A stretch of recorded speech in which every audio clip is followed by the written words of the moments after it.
Hospitality and leisure is a sector that is relatively new to Resolution Interiors, considering we've been around for 25 years.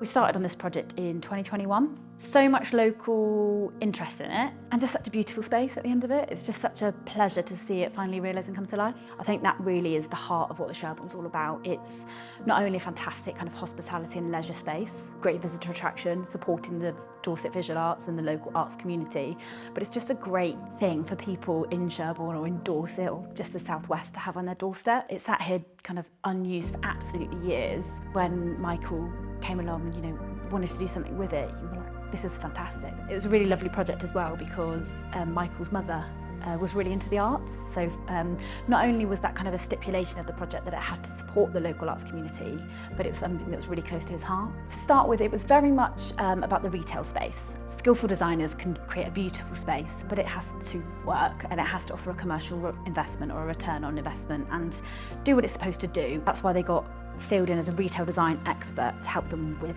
that. So that's exactly what they did, but then they grew confident with us and saw what else we could do. So then we looked at the welcome area and the kind of reception. We looked at the palm court, Macready's, and the shop as well. So kind of our scheme just grew. We did all the kind of conceptual development, the sampling, the prototyping, there's sketching in there as well. And then from there we worked really closely with the architects who then technically developed that and brought it to life with their construction team.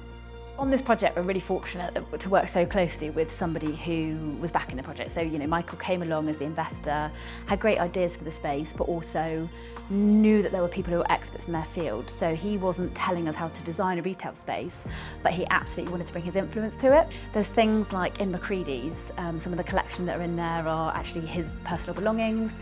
There's a huge table in the middle of the retail room, which was an antique table that he had. Naturally, with a building of this age and with listing and heritage and so many interested parties as well, and so many parameters that were in place because of some of the finishes, like the wainscoting, you couldn't fix into those. Something just as simple as the greeting card unit. They were flat shelves, then they had grooves in so the cards didn't slip forward, and then we changed it to a tiered unit, and it's just something that we wanted to do. The client here was really pleased with the end product that they got. The only thing that everybody felt is that we wish Michael was still around to see the labour of his love.